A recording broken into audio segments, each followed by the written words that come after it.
it's Liliana the Magnificent, and welcome back to my secondary city, Beaubatons. This video is going to be all about the Army Management tab. So this does look a little bit different on PC versus mobile. On mobile, the three buttons on the side here do not exist. Instead, you just see the tabs here and all of your Army units. So let's jump right into them. This blue button here is specifically assigned to anything that would do with your defending army. So right now I have unassigned all of my defending army so that I can show you how to assign them. So right now I have 0 out of 8. And your defending army is the army that is used for protecting your city within your city defenses from those in your neighborhood that might try to attack and then plunder you.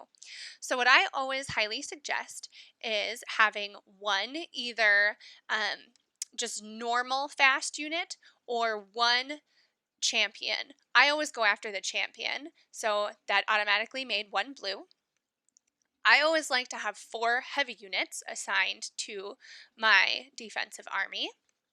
Then I like to have 1 of the light units, and I have 1 of the artillery, and then I always have 1 of the long-ranged units. So now you can see it is 8 out of 8, and if we unselect it and go back, these 8 then jump to the front of your army list. Be mindful if you ever use these for your attacking. This is your currently selected army. That would be if you're actually going to use an attack. So when you would use these 8 is if you were using Guild Battlegrounds, Guild Expedition, if you were doing Guild versus Guild, if you were going on your continent map, which is area specific, or if you were even going to attack neighbors within your neighborhood. That's when you would use these 8, and you would assign 8 to this area up here. Be mindful, like I said, if you do move one of these up and it dies, you need to reselect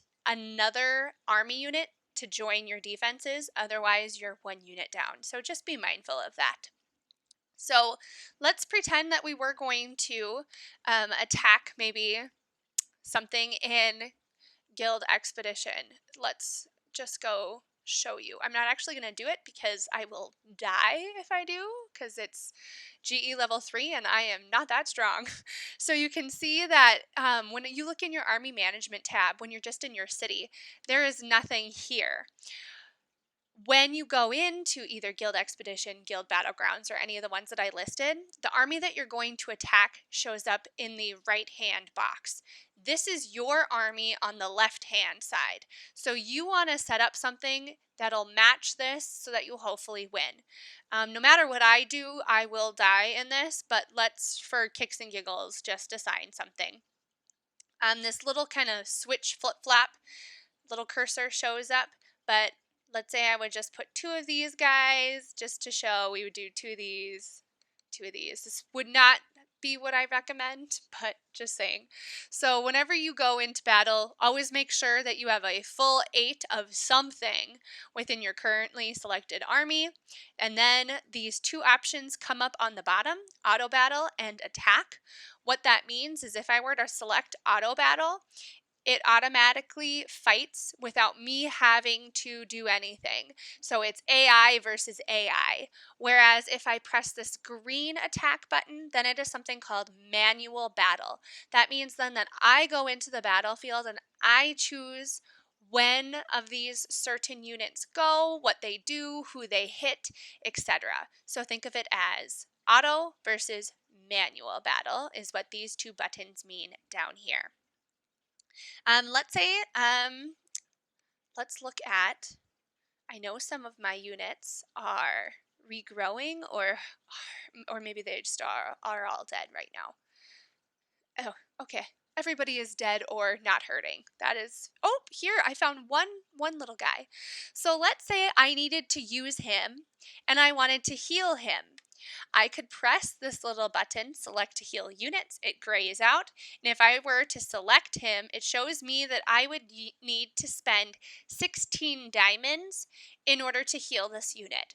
I highly suggest that you do not heal any of your units unless you are one of those players that is in like contemporary era and has hover tanks, and you only have so many hover tanks and you want to keep your hover tank around.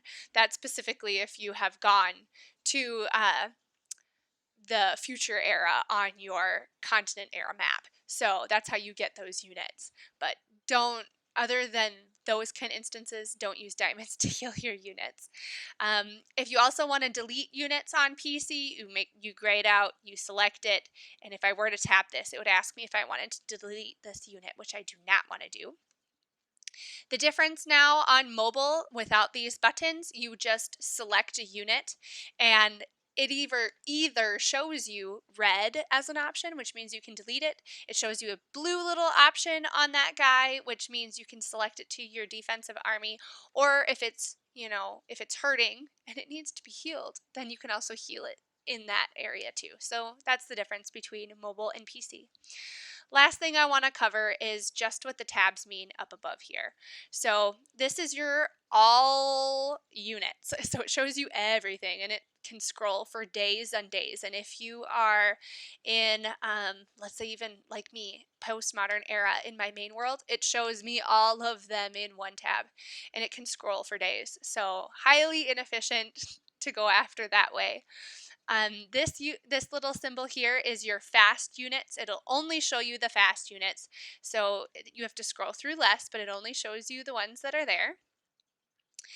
These are your heavy units only. This is your light units only. This is your artillery units only. And this tab is your ranged units only.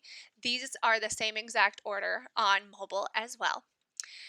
This little all units here shows you on PC how many all units you have versus unattached and attached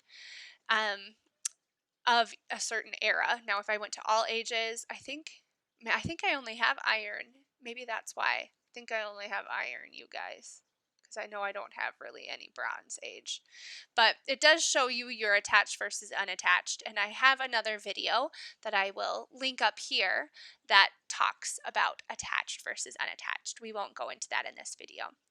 The last little tab is it does show you can kind of toggle between different eras. This is really effective if you are a guild versus guild player and you're in the guild versus guild map. You can toggle between different eras to utilize the different army units that you might need depending on the era that you're fighting in. For me, I don't have any bronze units, so this is not very helpful. I only have Iron Age, but I will say that if you automatically log in, it automatically logs you in under all ages. However, with the newest 1.185 version update that Forge of Empires put out, if you were to select any of these other eras, it automatically stays on that era now. It does not toggle back and forth between all ages. So that is new. Once you did a fight before, it would toggle you back to all ages. Now it keeps you kind of locked in the previous era that you had selected for this tab. So hopefully that is helpful and that gives you a little insight into your army management tab. If this video was helpful, like, subscribe, and click the little button with the little bell on the side if you would like to be notified when I put out a new video. Have a great day, you guys, and enjoy it. Bye!